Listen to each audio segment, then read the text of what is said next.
whether you're planning for the holidays or you just need a sweet treat, all of these are perfect. You guys are gonna love these 3 desserts. Stay tuned. The last one is a family favorite for a few years now. We're gonna make a pumpkin coffee cake. This is so crazy easy to make.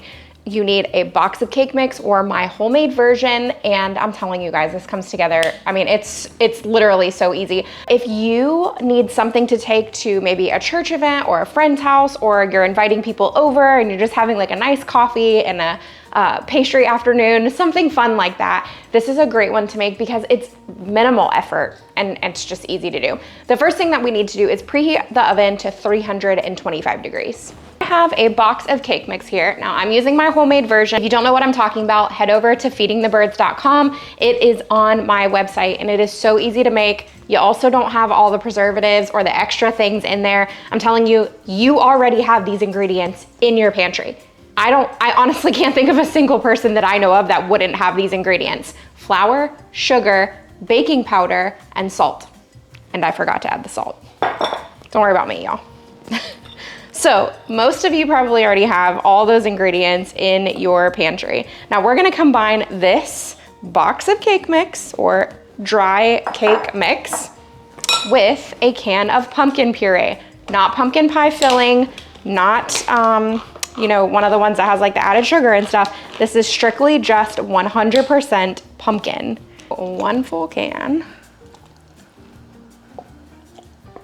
Just combine it. You can obviously use a mixer if you want to, but I mean, this is so easy to do. Did I preheat my oven? My goodness, you guys. My brain. I was about to say, I think it's the season. We just get busy and our brains, you know, have too much going on. It's not the season. Let's be real. I do this in the spring, in the winter, in the summer. Maybe I should have used my mixer. Hi, I'm Amber, and if you're new here, I like to make things harder on myself than they need to be.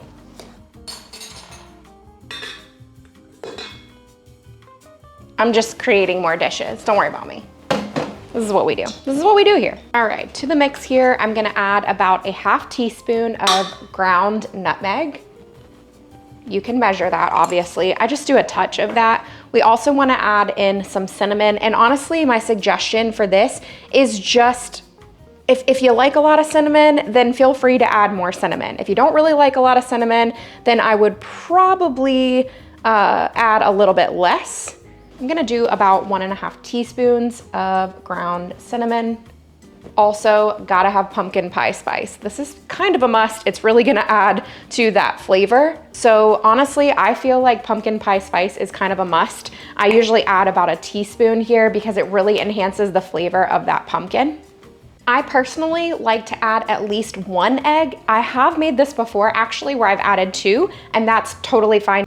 My preference for this is coconut oil. Now ours sits over our stove, so a lot of times it's melted and ready to go. It's actually not today, so I'm gonna have to pull this out and melt it, but we need about a ½ cup. If that's not something that you wanna buy, you can use another very mild oil, whatever your preference is, but I always buy this from Sam's Club because it's really inexpensive. It's a huge amount and it will last us a long time. So ½ cup.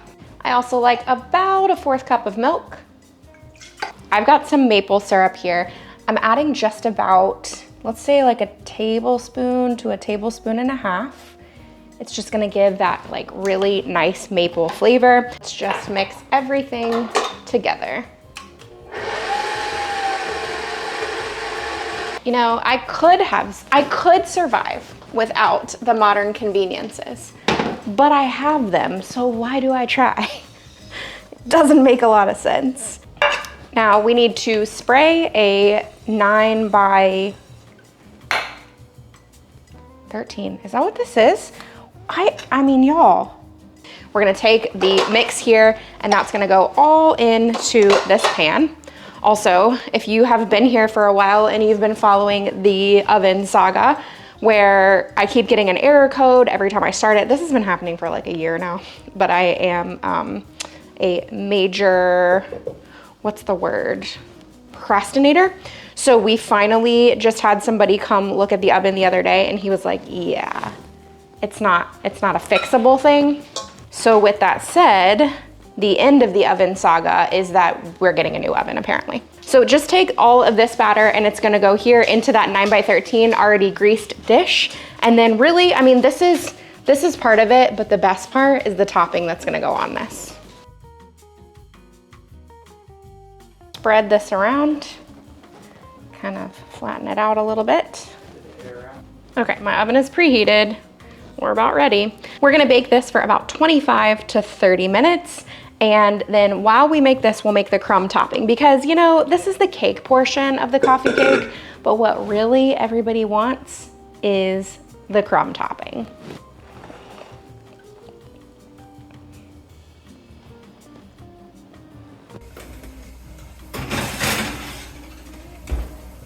While the cake is in the oven, we want to continue working on the other ingredients. So I think, I was gonna try and hand mix it again, but why would I do that?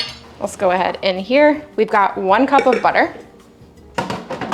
And to that, I am going to add 2 cups of flour. So it's a decent amount of flour. Am I gonna have to open a new bag? We shall see. I think we're gonna make it. I think we're gonna make it. Nice.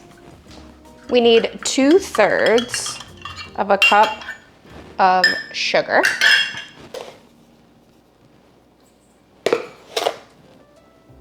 Oh, I should have made coffee so that I could have some while I'm making this. About 1.5 teaspoons of vanilla extract. About 3 teaspoons of cinnamon.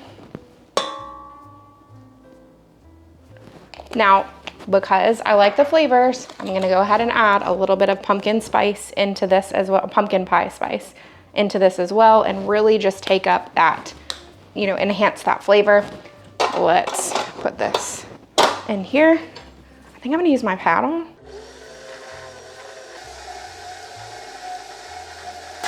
Now, my butter was not softened all the way, but it also wasn't cold either. So you can see it's making nice crumbs, which is exactly what we want.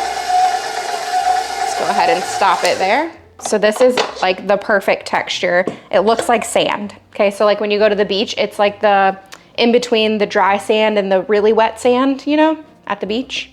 Great explanation, right? Okay, so we're going to just wait until this cake part comes out of the oven, which is in about 13 minutes. Then this will be ready to go and we'll crumble this all over the top. It's gonna be so good. All right, the cake is coming out of the oven and we're gonna test it with a toothpick. Make sure that toothpick comes out clean. You can see it is nice and clean. So let's move on. We're gonna take that crumb topping. Okay, so we've got it all in here and we're just gonna start to crumble it all over the top. Super easy and super delicious. You have a lot of this, so you don't have to be careful. So this can actually just go back in for about 10 to 15 minutes and that's gonna let all the flour, the raw flour cook off. It'll kind of meld, is that a word? Come together in a way. Not completely, but at least a little bit. So let's just put this back in 325, 10 to 15 minutes. One thing I like to do when this comes out of the oven is sprinkle with a little bit of cinnamon sugar. I just feel like it looks really pretty on top. This one is so perfect if you need something to take, if you need a dessert or something to take to an event, to a friend's house, to a gathering, to church, something like that, because they can be cut into large squares, small squares, it doesn't matter, and it is so perfect with a cup of coffee. You definitely need to try this one. Let's make some pumpkin Snickerdoodle Blondies. Now I've already melted 2 sticks of butter and we just want it to kind of sit there and cool. It's not really hot anymore, but I want it to come back to more of a cooled temperature. I've got 1 can of pumpkin puree here, just regular 100% pumpkin puree. Now this might seem odd, but you need to get all of the liquid or as much of the liquid out of this as possible. Okay, so I have a cheesecloth here. And we're going to take this over to the sink and squeeze out the liquid. Whoops, you don't want that to happen. You're just squeezing out all of the extra liquid until you get to like a Play-Doh texture almost. Now, what I was reading about this, if you skip this step and you make them without squeezing out the extra liquid, you're gonna get more of a cake-like brownie than you are a like soft, buttery blondie. So that's fine, there's nothing wrong with that. You're still gonna get great flavor. But the more liquid you squeeze out of this, the more brownie-like it will be. Okay, I'm gonna come back over here for a second and kind of readjust. The notes in this recipe say that you want this to be kind of like Play-Doh texture.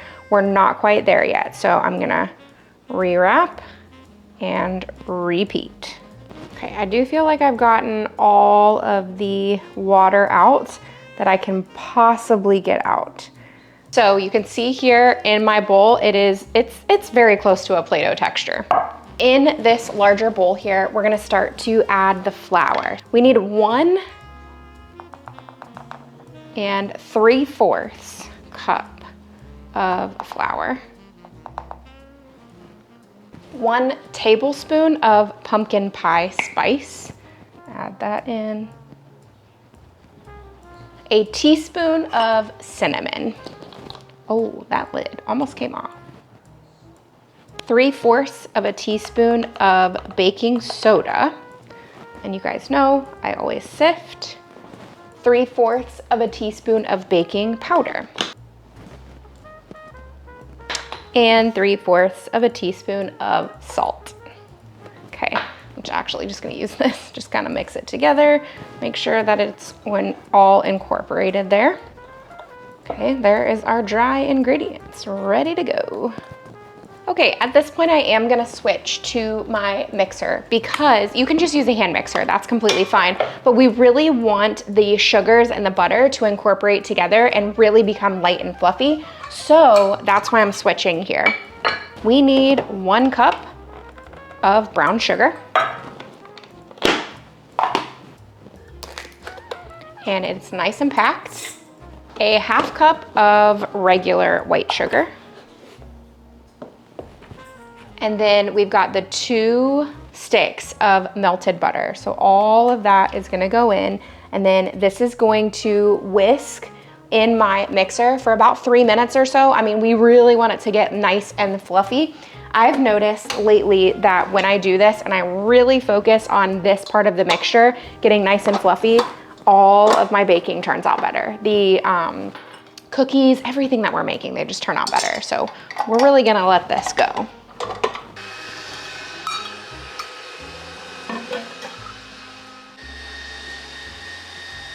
So this is what I mean. You want it to look similar to this. I'm gonna add in eggs. So we've got 1 full egg. This is room temperature.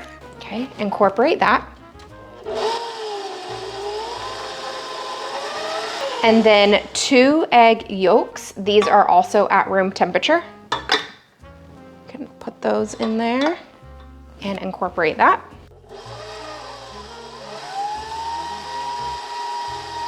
We also need vanilla extract. The recipe calls for a tablespoon. I do feel like that's a bit much, so I'm gonna go for closer to 2 teaspoons.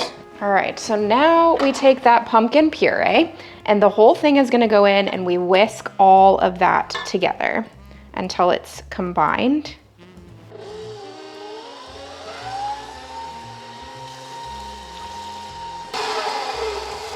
All right, let's take this out because we fold in the rest of the ingredients.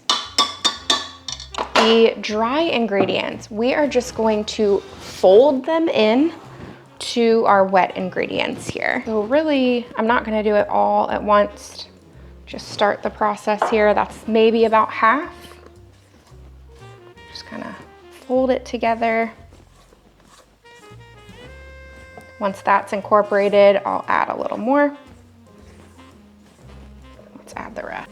Now I have an 8x8 baking dish that is already sprayed and ready to go. My oven is already preheated to 350 degrees. Let's take that dish and all of this is gonna go in there. spread all this around kind of as best as I can here. And then I'm also gonna wipe the sides like I normally do, because that helps, you know, when it gets burnt on the sides, it's not quite as good. Okay, we have this shaker bottle here that I just keep refilling with cinnamon sugar topping because it's the perfect shaker. So this has cinnamon sugar in it already, and I just mix it up. It's literally just cinnamon and sugar. So we're just gonna sprinkle all over the top. It's probably overall like, I don't know, 2 tablespoons maybe. This is gonna go in for about 35 minutes. We'll check it there. It could go up to 38 or 40, but I'm thinking 35 will probably be perfect. So we'll check it then. If you like blondies, but you really wanna make these more of a fall-inspired or holiday-inspired blondie, this is definitely the way to go. They are gonna be a little bit more of a cake-like consistency than your traditional blondie, but the flavor is really delicious with that added pumpkin and cinnamon sugar. You should definitely try these.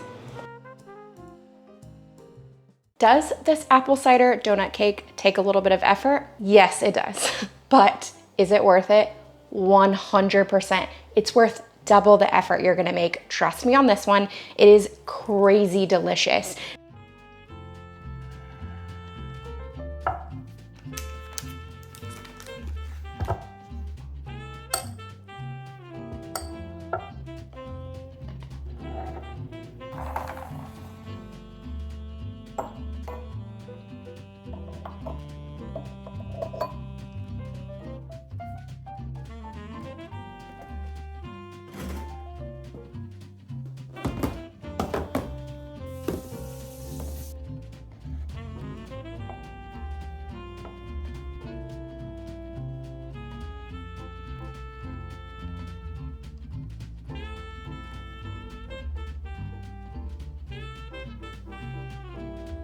As you guys saw, I went ahead and measured out everything that we need so that when we go to actually do this process, it makes it so easy. I've also preheated my oven to 325 degrees.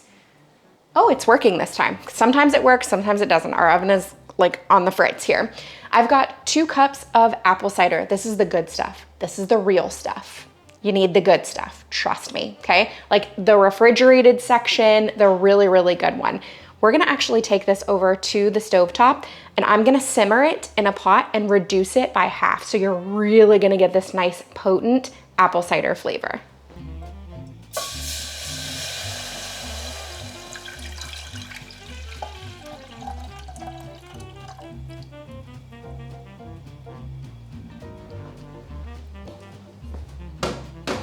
Okay, while that's simmering, it's on a medium-low heat. That's really gonna help it not boil or burn or anything like that. It's just gonna reduce. It's just gonna sit in there and it's gonna be good, okay? I've got 3 cups of all-purpose flour here in this bowl, and we're gonna use it as our mixing bowl. I've got some different spices here. We have about 1.5 teaspoons of cinnamon, 1/2 teaspoon of nutmeg, which is really gonna give it that nutty flavor, 1.5 teaspoons of baking soda, 1/2 teaspoon of baking powder, and then about 1/2 teaspoon of salt. I like to sift mine because especially the baking powder and the baking soda can have a tendency to leave these clumps. Can you see those? Okay, well, you don't want those. You want those to go out. If they don't mix in all the way, it's gross. Okay, let's whisk this together, getting all those flavors working together.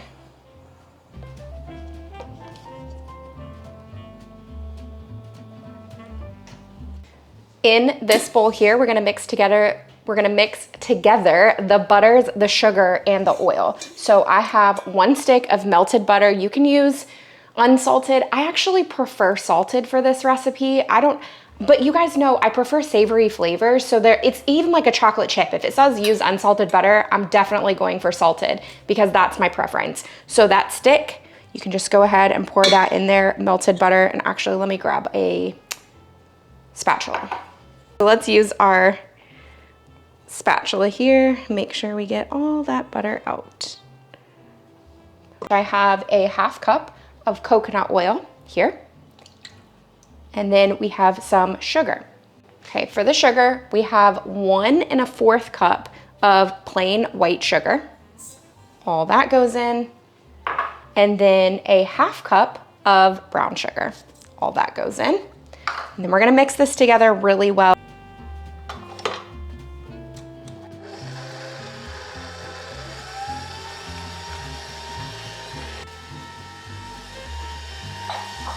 Your eggs need to be at room temperature.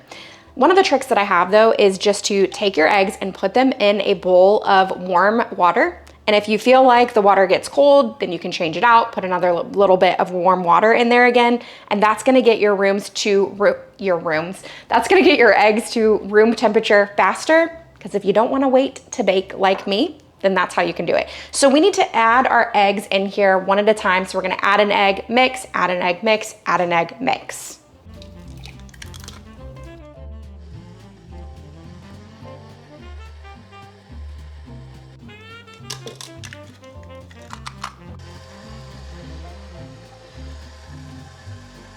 Now you might be wondering, why in the world does it matter if your eggs are at room temperature? Well, especially for me, because I'm using coconut oil and I've melted it down. The second that you throw in a cold egg straight from the fridge, it's gonna cause that coconut oil to come back to its hardened state, which in that case, it's not detrimental to the cake, but then you are gonna get clumps of coconut oil. Obviously, they're gonna melt when you get them into the oven, but I really want everything to be one cohesive batter, and this is the best way to do it, is to bring those eggs to a room temperature.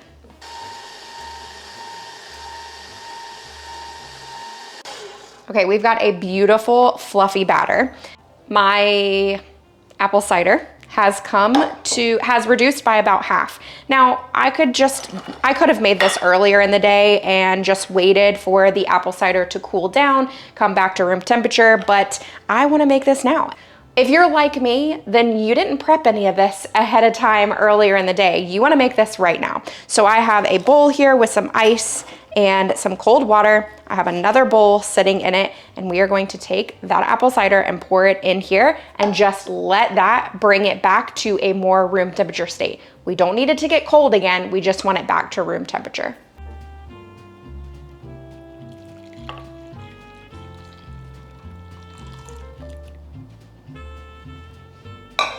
Okay, so I can pretty much just let this sit here for a minute, every once in a while, carefully.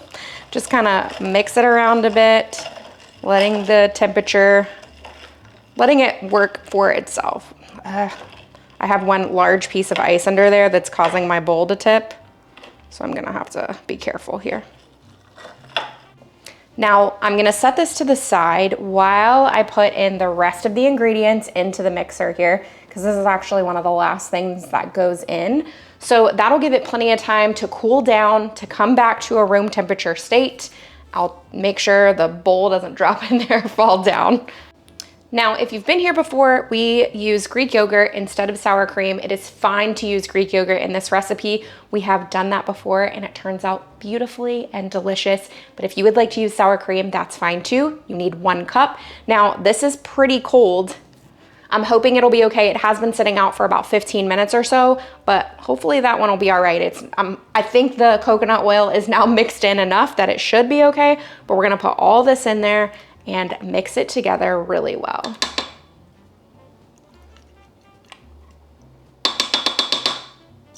My ice is melting a lot, so we're gonna pour some of that out just so that we don't get any water into the apple cider. The reduced apple cider. Okay, we also need to add 2 teaspoons of vanilla extract. Look at me measuring. Aren't you guys so proud? Don't even know who this is. Okay, combine all of this together really well.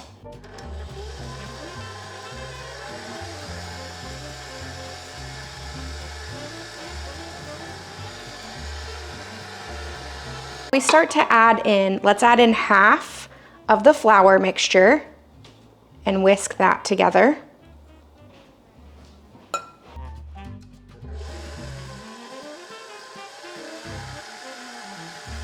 Add in half of your cooled apple cider and mix.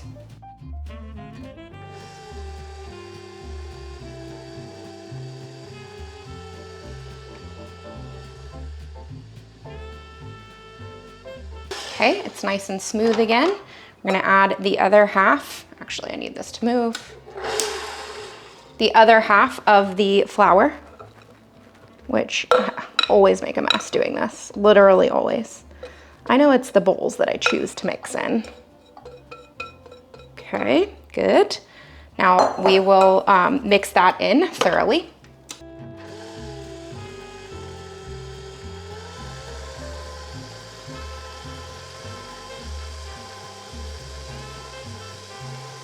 Okay, and now add the rest of that reduced apple cider. Each time you add something, you can see that it comes to this beautifully mixed consistency again. So nice. Okay, all of that. And it is so smooth. I have my bundt pan here. Let's give it a really good spray. Okay, you don't want to mess around with this. You don't want to put in all this effort on your bundt cake and then have it not come out of the actual bundt pan. Okay, I also like to flour my bundt pan to really make sure nothing is gonna stick. Now the batter goes in.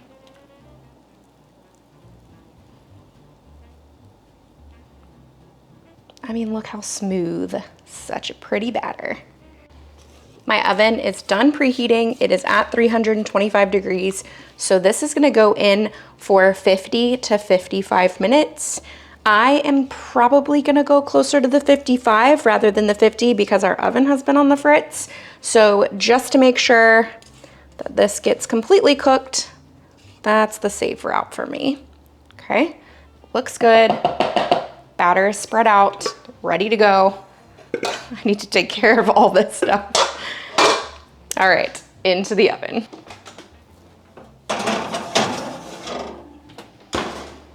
I've got some powdered sugar here. You need about 1.5 cups, and I'm just gonna put it right here into this little glass bowl. Add just a little touch of vanilla extract. And instead of milk or water or whatever you normally use, make a mess. To really enhance that apple cider flavor, add 1.5 tablespoons of apple cider. Oop, that's closer to 2 tablespoons. Okay, let's start to mix that. And I'll see if I need to add any more. It's supposed to be a thick glaze, but you can still pour it. That's a good consistency.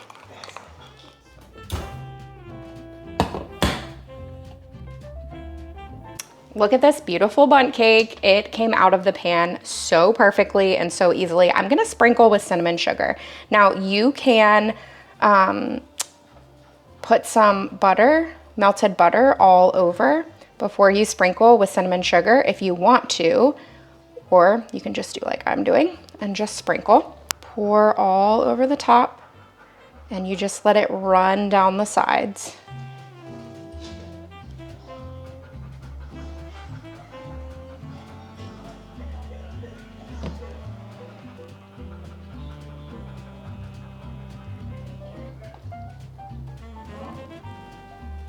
Okay, apple cider donut cake.